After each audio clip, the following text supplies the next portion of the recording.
이 한국 동서발전 기업 어떤 기업인지 한번 확인해 볼까요? 네, 발전소가 참 많습니다. 발전소가 총 6개라고 볼 수 있는데요. 오늘 소개해드리는 동서발전이 있고요. 그 다음에 중부발전, 그러니까 보통 지역, 위치라고 생각하시면 될 것 같아요. 그 다음에 서부발전이 있고요. 남부발전이 있고요. 또 남동발전이 있습니다. 그다음 마지막으로는 이제 수력원자력이라고 해서 예전에는 다 이제 한전에 속해 있었던 곳이었는데 이제 분리가 됐었죠. 그렇게 해서 오늘 여러분들과 함께 알아볼 것은 동쪽과 서쪽에서 발전소를 운영하고 있는 곳이라고 보시면 될 것 같아요. 네. 자, CEO 메시지 한번 오랜만에 같이 보면서 살펴보도록 하겠습니다. 한국 동서발전은 대한민국의 전력 공급을 책임지는 에너지 공기업입니다. 발전소이기 때문에 무엇을 만드느냐? 전기를 만드는 곳이라고 보면 될 것 같아요. 네. 보니까 국내 총 발전 설비 용량의 약 8.8%에 해당하는 11,250.8메가와트의 설비를 가동해서 안정적인 전력 공급으로 국민의 일상을 지키고 전기가 있어야만 일상생활과 경제 발전을 이끌 수 있겠죠. 자, 이제 한국 동서발전은 안전 환경 여러분들 많이 들어보셨을 거예요. 요즘에 네. 제조업단에 있어서 가장 큰 이슈가 되는 부분인 거죠. 또한 4차 산업혁명 등 변화된 상황 속에서 해야 할 일은 무엇인지, 그리고 그 일을 가장 잘하는 방법이 무엇인지를 새롭게 모색해 나갈 것이고, 지속 가능한 미래를 향한 한국 동서발전의 힘찬 발걸음에 관심과 성원을 부탁드립니다라는 메시지가 있었는데, 우리가 여기에 초점을 가져야 될 거는 한국 동서발전이 몇 % 정도의 전기를 생산하고 있는 곳인가. 예. 그 다음에 요즘에 이제 발전소에서 또 제조업단에서 많이 신경 쓰고 있는 안전, 환경, 그 다음에 나와 있는 것이 무엇입니까? 지속 가능한 미래라고 하는 관점에 있어서의 또 환경과 IT라는 관점에서 한국 동서발전은 어떤 역할을 하는지 그 관점에서 여러분들이 조금 관심 가져주시면 좋을 것 같습니다. 예. 이게 지역별로 나눠져 있던 거였군요. 네네, 동서, 남부. 맞습니다. 왜 북이 없나 했더니 이유를 알 것 같습니다. 자, 발전이라는 단어가 들어갔고 네네. 또 이제 에너지, 네. CEO 메시지처럼 이제 전기를 생산하는 곳인데 네. 좀 더 구체적으로 사업 분야 어떤 게 있나요? 사업 분야는 크게 구분을 3가지로 심플하게 할 수 있습니다. 첫 번째는 이제 국내에서 전기를 만들어내는 사업, 그 다음에 해외에서, 그 다음에 이제 요즘에 가장 핫한 트렌드죠. 바로 이 신재생 에너지 사업, 이렇게 3가지를 볼 수 있는데, 우선 국내 사업 같은 경우에는 발전 사업과 신규 에너지 개발 사업을 영위하고 있는데 예. 아무래도 발전 사업이 메인이 되겠죠. 자, 이름 그대로 아까 말씀드린 것처럼 동쪽과 서쪽에 발전소를 운영하고 있는데 네. 동서발전 하면은 바로 당진 발전이죠. 그래서 당진 발전소입니다. 여기 같은 경우에 환경 보전을 최우선으로 건설된 최첨단 발전소이자 동서발전의 핵심 발전소라고 나와 있는데, 사실 여기가 이제 화력 발전으로 굉장히 좀 그리고 보면 주연료도 유연탄이에요. 예. 그렇기 때문에 약간 화력 발전의 메인인데, 아무래도 이제 화력이라고 하는 부분이 환경을 파괴한다라고 하는 그런 관점이 있으니까 이제 환경 보전을 최우선으로 한다라고 해서 네이밍을 좀 바꿨다라고 하는 거 아실 수 있을 것 같고요. 설비 용량과 전기를 생산해내는 용량 보셔도 다른 발전소 쪽과 다른 발전 쪽과는 굉장히 큰 차이가 있다는 거 아실 수 있습니다. 네. 다음 두 번째는 울산발전인데, 바로 한국 동서발전의 본사가 있는 곳이 바로 울산발전입니다. 그래서 하늘도 강도 맑은 그린시티이자 녹색산업의 글로벌 거점 도시 에너지를 공급한다라고 해서 설비 용량이 한 당진발전의 절반 정도 되고요. 그다음에 주연료는 저유황, 중유, 그다음 BCU, LNG가 여기 있고요. 예. 다음에 이제 밑으로 내려갑니다. 여수 쪽으로 갈게요. 호남입니다. 호남발전은 여수 국가산업단지에 위치하고 있고요. 설비 용량은 굉장히 적습니다. 500메가와트. 주연료는 역시 유연탄입니다.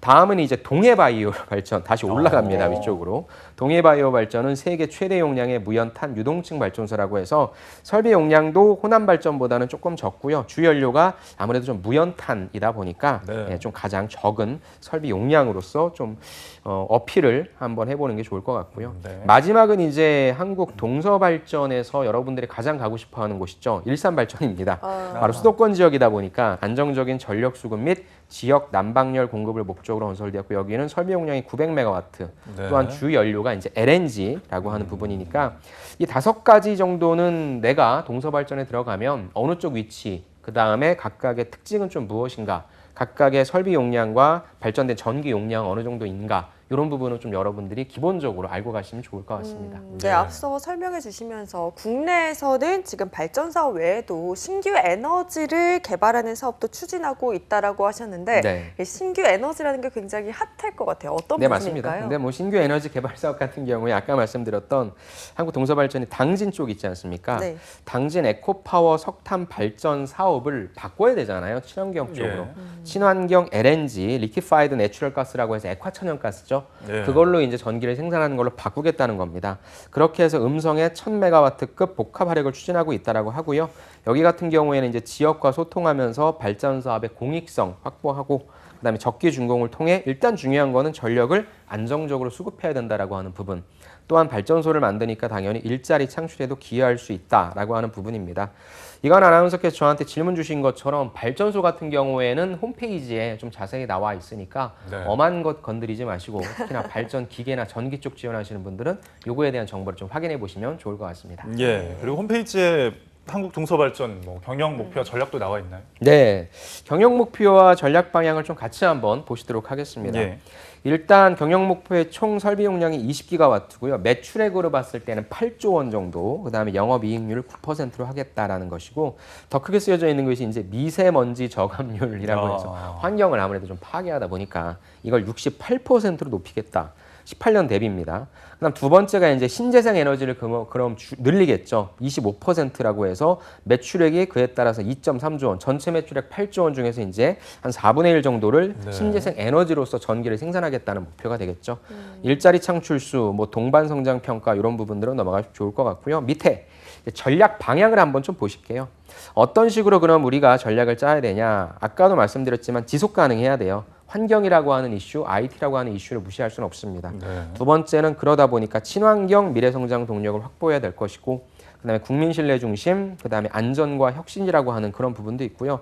네. 요거는 조금 다른 얘기긴 한데 최근에 어떤 모 국회의원 분께서 예. 발전소를 다시 한번 통합해야 된다라고 하는 이슈를 말씀하신 게 있어요. 아. 그러니까 발전소를 처음에 이렇게 한전과 같이 있다가 한전이 송배전 네. 이쪽을 담당하고 예. 발전 설비에 있어서의 실제 이 전기를 만들어내는 공급단은 나눠놨는데 이 부분에 대한 이슈가 무엇인지 여러분들 한번 좀 보고 가시는 거. 그렇다고 한다면 앞으로 발전소가 어떤 방향으로 운용되어야 될지에 대한 이런 방향도 여러분들이 좀 파악해 주시면 좋을 것 같습니다. 예. 네, 저희가 이렇게 한국 동서발전에 대해서 알아보고 있는 이유는 바로 채용이 진행되고 있기 그렇죠. 때문이죠. 네. 신입사원은 어느 정도 채용하나요? 한번 좀 같이 보시면 2021년도 한국 동서발전 신입 직원 모집이고요. 예. 경력직 1명을 제외하면 신입 직원만 총 90명을 선발할 계획이라고 합니다. 굉장히 많이 뽑고 있는데 네. 자, 어떤 분야에서 신입사원 채용하고 있는지 채용 분야도 살펴보죠. 일단은 경력직 한 분은 누굴 뽑는가 봤더니 네. 안전 쪽에 있어서 보건분 네. 이분은 경쟁률 어마어마할 것 같습니다. 다음에 신입 넘어갈게요. 신입은 두 가지입니다. 대졸과 고졸이 있고요. 대졸 같은 경우에는 일반과 보훈장애입니다. 일반에서 사무는 4분, 그 다음에 아무래도 메인이겠죠. 발전, 기계전기 이쪽이 총 40분이고요. 다음에 화학 9분, 토목 4분, 건축 2분, IT 4명 등 총 63명을 뽑고 있고요. 보훈 같은 경우에도 발전기계가 가장 많고요. 다음 화학, 토목, 건축, IT 해서 12분. 장애 같은 경우에도 발전기계, 화학해서 사무까지 포함해서 5분 뽑고 있고요. 고졸 같은 경우에도 실질적으로 운전직 하실 분들이죠. 이분들 네. 발전기계 전기 총 10분에서 아까 말씀드린 것처럼 경력 1분과 신입 90분을 뽑고 있습니다. 보면 굉장히 다양한 분야에서 신입사원을 채용을 하고 있는데 일단은 지원 자격이 어떻게 되는지 한번 확인해 보죠. 네, 지원 자격은 뭐 특별할 거 없습니다. 블라인드 채용이다 보니까 뭐 학력도 보지 않고요. 전공도 예. 보지 않습니다. 어. 대신에 이제 대졸 수준이라고 해서 실제 대학교를 좀 졸업하신 분들을 또는 그 다음에 이와 유사한 수준의 지식 보유자는 그러니까 실제 대학을 졸업하지 않다 하더라도 우리가 이제 대졸 수준이라고 보는 것은 어떤 경험을 본다라거나 아니면 자격증에 있어서 기사 자격증 이런 걸 좀 보는 거거든요. 네. 그래서 저는 여러분들이 꼭 대졸이 아니더라도 아까 고졸도 있었잖아요. 네. 그러니까 나는 고졸 출신인데 다른 데서 근무하시다가 이제 공공기관 쪽으로 넘어오시는 분들 계시니까 꼭 고졸이라고 고졸 쓰지 마시고 네. 경험이나 이런 거 있으면 대졸 쓰셔도 좋을 것 같습니다. 그다음에 여기 좋은 게 외국어 제한이 없어요. 외국어 제한. 그러니까 어떤 발전소 같은 경우는 외국어를 보는 것도 있는데 여기는 외국어를 보지 않으니까 영어에서 자유로우셔도 괜찮으실 것 같고요. 예. 나머지 같은 경우에는 뭐 평범하게 입사일부터 당사 근무가 가능해야 된다. 그다음에 자격 및 경영 요건 구비 시점은 공고 일 전일 기준해서 이 공고가 나오기 전날까지는 보유하고 계셔야 그걸 인정해 준다라고 하는 점, 그걸 좀 보시면 좋을 것 같습니다. 네. 지원 자격은 블라인드라는 점을 네. 확인하셨고요. 자, 그러면 취업하기까지 어떤 전형들을 거쳐야 하는 거죠? 역시 전형도 뭐 심플합니다. 똑같고요. 서류 전형 보고요. 그 다음에 이제 가장 중요한 게 필기 전형이죠. 그 다음에 1차, 2차 면접, 신체 검사, 합격 이렇게 좀 진행되고 있는데 좋은 거는 서류는 프리패스를 시켜준다라고 하는 부분이고 네. 이제 필기가 조금 이런저런 것들을 좀 봐서 아마 여러분들이 필기 준비하시기가 조금 까다로우실 것 같습니다. 지금 서류가 프리패스라고 하셨는데 서류 전형에서 그래도 기본적인 거는 필요할 것 같아요. 어떤 부분들을 좀 유의해서 하는 게 좋을까요? 네, 여기는 그냥 최소 적격 여부만 판단한다라고 해요. 그래서 네. 아주 좋게 적격자 전원에게 필기시험 응시 기회를 부여하겠다라고 합니다. 그래서 그 일정이 이번 주 금요일이죠. 이번 주 금요일까지고 제가 오늘 새벽에 보니까 네. 예. 굉장히 이미 한 몇천 명 되시는 분들이 이미 자소서를 거의 다 완성을 해놓으셨던 것 같아요. 그리고 제가 방송을 봤었는데 한 기계 직렬이 300대 1인가? 네. 예, 그 정도의 뭐 그냥 100대 1은 그냥 뭐 아주 기본적으로 넘는 네. 그런 거라 여러분들이 조금 하지만 뭐 그 중에는 허수도 좀 많이 있으니까 네. 그런 거에 너무 좀 신경 쓰지 마시고 일단은 쓰셔야 되겠죠.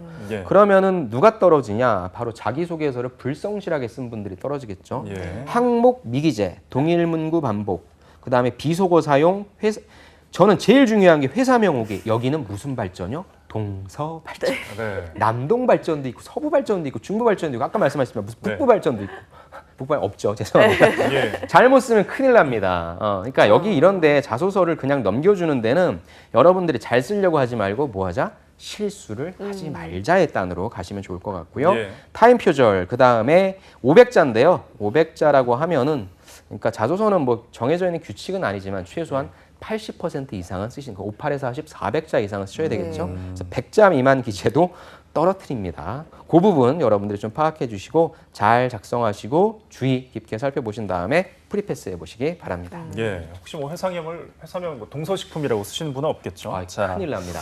자, 필기 전형인데 다음이 이게 아까 이제 세부 내용이 많다고 하셨잖아요. 네. 어떤 내용들을 또 평가를 하는지 한번 알려주시죠. 일단 필기는 몇 명을 뽑냐라고 봤더니 3배수에서 5배수를 뽑는데 이 3배수에서 5배수의 기준이 이제 5명 이상이면 3배수고 4명 이하면 5배수라서 이제 여러분들이 지원하는 쪽에 있어서 어느 배수에 걸릴지를 보셔야 될 것 같고요. 합격자가 이제 어떻게 되냐? 필기는 크게 두 가지를 보죠. NCS 예. 직업기초능력과 전공시험을 보는데 여기는 둘 다 봅니다. 그래서 전공시험이 50점 한산이고요. NCS 직업기초능력이 50점 한산이고 그다음 가점 반영이 있는데 일단 좀 세부적으로 보면 첫 번째 인성검사 보죠. 인성검사는 성적이 안 들어가요.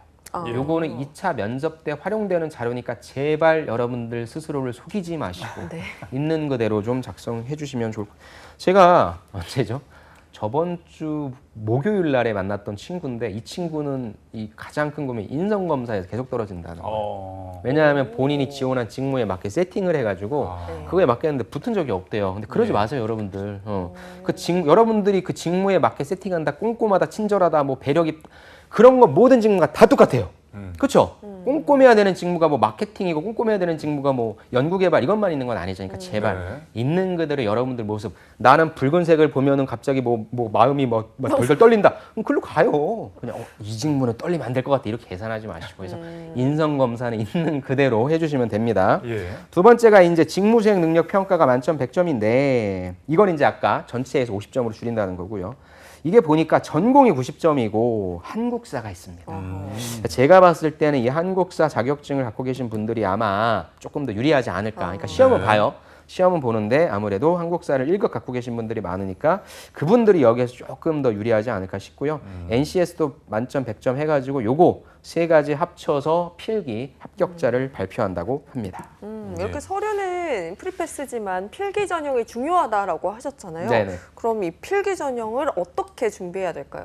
인성검사 같은 경우에는 회사 인재상 직업윤리 있는데 또 회사 인재상 보고 여기는 열정 창이 그러지 마시고 네. 늘 말씀드리지만 있는 네. 그대로의 여러분들 모습에 따라 해주시고요. 어차피 이거 결과도 안 들어가니까요.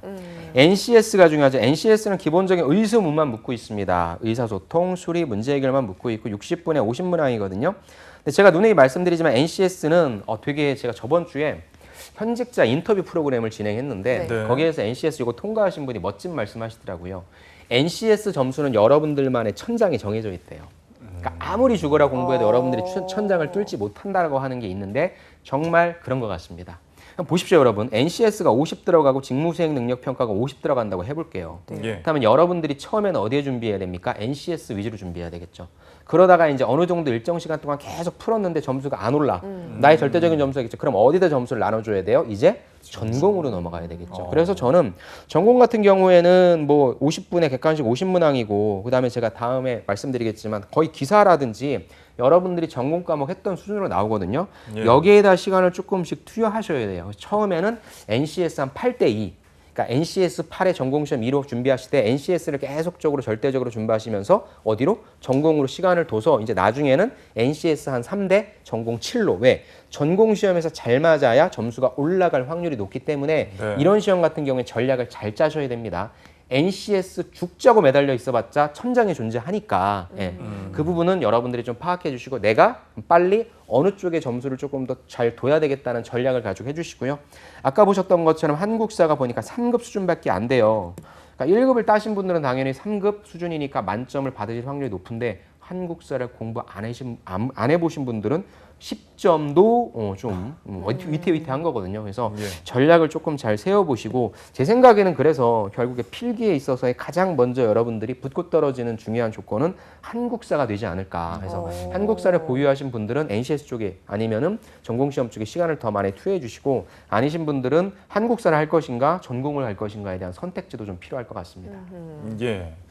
자, 처음에는 NCS를 준비하시다가 한계에 다다르면은 직무 수행 쪽으로 무게를 두시는 점 추천해 드렸고요. 자, 직무 수행 평가의 출제 범위, 전공은 어떻게 되나요? 네, 요거는 뭐 여러분들 공고에 있으니까 간단하게 좀 보면 예. 사무 같은 경우에 정해요. 법학, 행정, 경영, 경제, 회계라고 하니까 여기서 고르시고 나머지 발전, 기계전기, 화학, 토목, 건축, IT는 여러분들 따시는 취득하시는 자격증 있죠. 기사 수준이니까 보시고 파악해 주시면 좋을 거고 어차피 여러분들이 한국 동서발전만 가려고 여기 준비하는 건 아니잖아요. 그쵸. 그렇죠? 예. 전공시험 준비하시니까 그대로 준비하시면 좋을 것 같습니다. 네, 그럼 이제 필기도 통과를 했어요. 다음은 바로 면접 전형인데 면접이 1차로랑 2차로 나뉜다고 하셨죠? 네, 맞습니다. 1차 면접 같은 경우가 우리가 이제 뭐 직무 역량 면접이라고 하죠. 그래서 채용 예정 인원의 1.5에서 2.5배수 선발한다고 하고요. 또 그것도 5명 이상이냐 이하냐에 따라서 좀 나뉘는 것 같습니다. 중요한 건 어떤 면접의 형태냐. 첫 번째가 직무 구술 면접 50점이고요. 직무 PT 토론 면접이 50점입니다. 그래서 둘 다 집단 면접의 형태로 시행된다라고 하고 특히 이제 뭐 직무 PT 토론 면접이 아마 여러분들이 조금 어려워하실 것 같은데 이거 같은 경우에는 여러분들한테 주제나 상황을 드립니다. 그 다음에 여러분들이 개별적으로 검토하신 다음에 집단 토론을 통해서 합의안을 도출한다는 걸로 봐서 토론 면접이라기보다는 무엇이에요? 토의 면접. 토의 면접일 땐 여러분들이 뭘 신경 써야 돼요? 아, 내가 토론을 위한 토론이 아니라 결론에 도달하기 위한 토론을 해야 된다라고 하는 부분과 네. 상대방의 내 의견에 무엇인가 반발한다고 하면 네, 맞습니다. 그렇게 생각하실 수 있습니다. 예. 근데 상대방이 정말 좋은 얘기를 하면은 그 의견을 받아서 약간 나의 의견을 덧입혀서 결론으로 끌고 가려고 하는 적극적인 자세를 보여주시는 게 좋을 것 같고요. 예. 다음에 합격자 같은 경우에는 요거 50점, 50점으로 가점 반영하고요. 2차 면접 같은 경우에는 이제 인성 면접인데 인성 면접은 뭐 여러분들의 인재상 부합 여부, 조직 적합도라고 해서 하는데 뭐 사실 여러분들이 작성하신 서류와 여러분들이 푸신 인성검사 있죠. 그거 가지고 평가를 할 거고 질문은 뭐 뻔합니다. 왜 지원했냐? 어떤 사람이냐? 뭐 상사가 이러면 어떻게 하겠냐라고 하는 그런 질문이고요. 중요한 게 뭐냐면 여기 합격자 결정에 사실 2차 면접에 2차 면접만 넣으면 좋은데 이전에 봤었던 직무 구술 면접 25점, 직무 PT 토론 면접 25점이 합산돼서 50점에 이거 50점이 들어간다라고 하는 부분이 좀 있거든요. 그래서 예. 사실 저는 이런 데를 별로 안 좋아하긴 하는데 예. 그래서 1차 면접 때부터 여러분들이 문 닫고 들어오시면 좀 안 될 것 같고요. 그냥 좀 신경 쓰셔서 다 잘 보시는 거 이게 좀 필요할 것 같습니다. 예. 뭐 아까 토론 면접을 보낸 팁을 알려주시긴 했는데 이 밖에도 또 다른 팁이 있다면요? 공공기관의 면접 형태는 이렇게 말씀드려서 정말로 죄송합니다만 면접이 너무 쉽다고 얘기하면 안 되겠죠. 너무 심플합니다. 네, 여러분들한테 왜냐하면 또 공공기관은 외부 면접관이 들어오잖아요. 그래서 예. 여러분들한테 어떤 뭐 감정을 담거나 이런 게 아니라 철저하게 여러분들이 이걸 하기 위해서 준비한 지식과 경험, 네. 태도라고 하는 부분에서 보니까 1차 면접은 지식과 경험을 내가 입증한다라고 하는 차원. 그다음에 2차 면접은 여러분들이 지녀야 할 태도라고 하는 측면에서 보여줘야 되는 거니까 다른 거 없어요. 똑같아요. 대신에 보세요. 여러분들이 서류에다가 표현했던 것을 책임질 수 있어야 돼요. 왜냐하면 서류에 안 보기 때문에 그냥 그럴 분들이 많지는 않겠지만 내가 감당할 수 없는 부분이 약간 부풀린 분들이 많거든요. 근데 1차 면접에서 외부 면접관 분들이 뭘 하냐 그런 거 검증해요.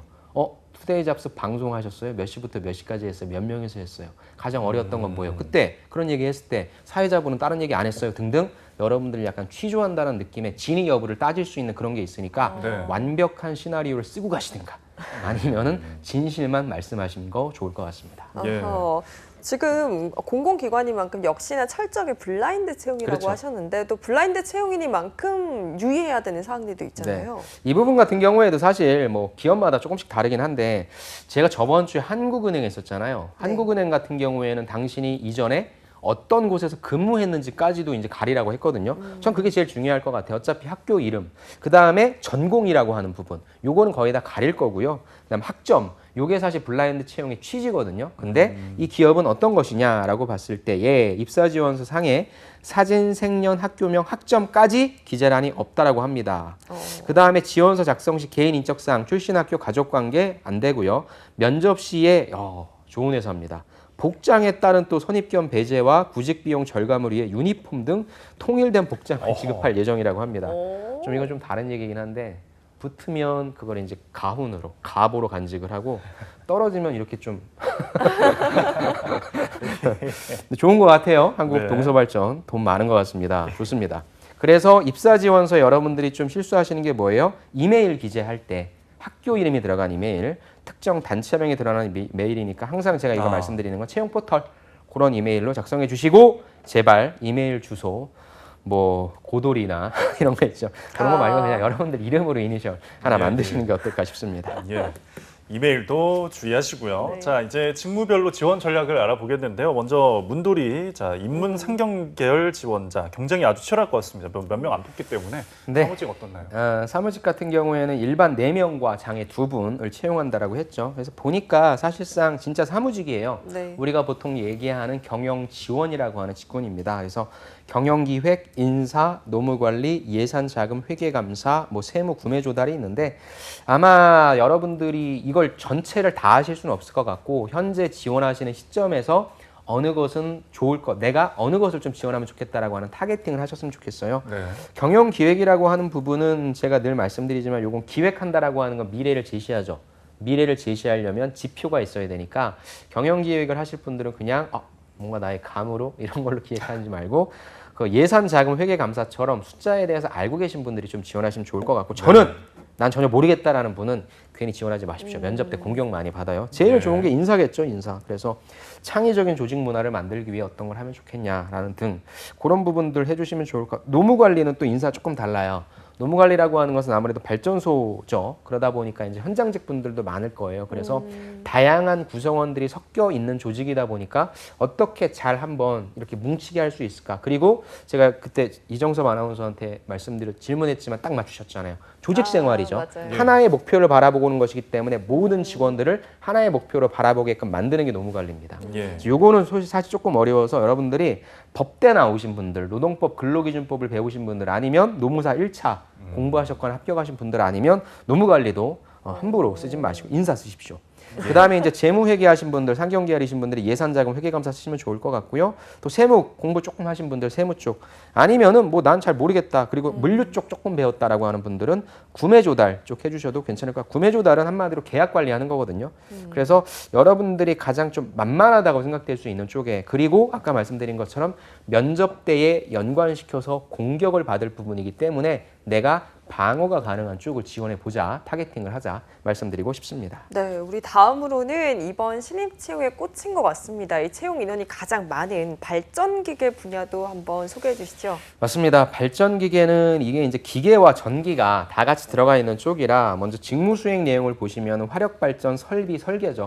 발전소가 전기를 만들어내려면 당연히 설비가 있어야 되겠죠. 그러니까 기계공학과 친구들이 필요할 것 같습니다. 그래서 화석 연료를 사용해서 경제적인 전력을 생산하기 위해 안전하고 신뢰성 있는 화력 발전소를 설계한다. 여러분들이 직접 들어가서 운전하지 않습니다. 여러분들은 관리하는 한다라고 하는 그런 부분이죠. 네. 그렇기 때문에 전기기기 관련 설비 개통 관련 지식, 송배전, 차단기, 보호개전기, 발전공학, 산업안전 관련된 이런 쪽의 지식이 좀 필요할 것. 그래서 기계공학과와 전기공학과 분들이 가장 많이 들어가는 거죠. 또한 이제 운영하는 쪽입니다. 운영은 연료를 사용해서 전기를 생산하고 안정적으로 공급하기 위해서 제일 많이 하는 역할일 겁니다. 설비를 운전, 점검, 유지, 정비, 진단, 보전의 관리 업무를 한다라고 보시면 좋을 것 같아요. 그래서 산업안전보건법, 전기사업법 등 업무 관련된 법령, 발전공학, 유체역학, 기계설비, 전기설비, 계측제어설비 관련 지식 이런 부분들을 여러분들이 지원서에다가 관련된 교육받은 걸로 써야 되겠죠. 그래서 기계공학과와 전기공학과이신 분들, 그분들이 들으시고 경험했던 거 여기다가 잘 작성해 주시면 좋을 것 같습니다. 예, 다음은 베스트 11을 뽑는 화학 분야 11명 직무 수행은 또 어떻게 접근하면 좋을까요? 베스트 11은 왜 베스트 11인가요? 갑자기 그냥 11명이요. 축구를 생각하셨나 보네요. 네, 화학도 중요하죠. 아무래도 공정이다 보니까. 그래서 이쪽 같은 경우에는 화학 물질 분석, 화력 발전 설비 운영, 환경 관리가 있는데 뭐 나머지 것들은 여러분들이 충분히 이제 이해할 수 있는데 아까도 계속 이제 친환경, 그다음 지속 가능이 나왔기 때문에 좀 환경 관리 좀 말씀드리고 싶어요. 환경 관리는 최적 생활 환경 확보를 목표로 오염원, 오염 물질을 조사 분석해서 파악하고 환경 계획 수립한다. 이를 통해서 배출 시설 관리, 방지 시설을 유지 개선시킨다. 그다음에 환경 행정 업무, 환경 교육 훈련, 환경 성과 평가 등 오염 물질의 발생과 배출을 최소화하는 업무를 수행하는데 아마 실제 여러분들이 들어가셔서 환경 업무를 하신다고 하면 요 행정 맞추는 따는 업무와 그다음에 교육 쪽 많이 하실 거예요. 그래서 예. 이쪽은 정말로 강조되고 있는 부분이기 때문에 저는 물론 다른 것도 좋습니다. 근데 여러분들이 만약에 내가 화학공학이다, 화학 쪽이다라고 하면 이쪽을 타겟팅 하시는 것도 괜찮은 전략이 될 것 같습니다. 예. 그럼 마지막으로 우리가 토목과 건축 부문까지 확인해 보도록 할게요. 네, 토목 건축은 아무래도 발전소를 만들어야 되니까 땅을 파야 되고 건물을 지어야 되겠죠. 그런 관점으로 보시면 좋을 것 같아요. 그래서 뭐 건설공사 공정관리, 건설공사 공모관리, 토목건설 사업관리가 있는데 아까 말씀드린 것처럼 공사 목적물을 계약된 공사기간 내에 완성하기 위해서 공정계획 수립해서 공정 잘 이루어질 수 있도록 관리하는 거고요. 공무 같은 경우에는 이제 그런 것들이 실질적으로 이루어지면 서류 작업 같은 거, 대관 업무 이런 거 한다고 보시면 되겠고 토목 건설 사업 관리도 역시 그와 관련된 토목 쪽의 내용이라고 보시면 좋을 것 같습니다.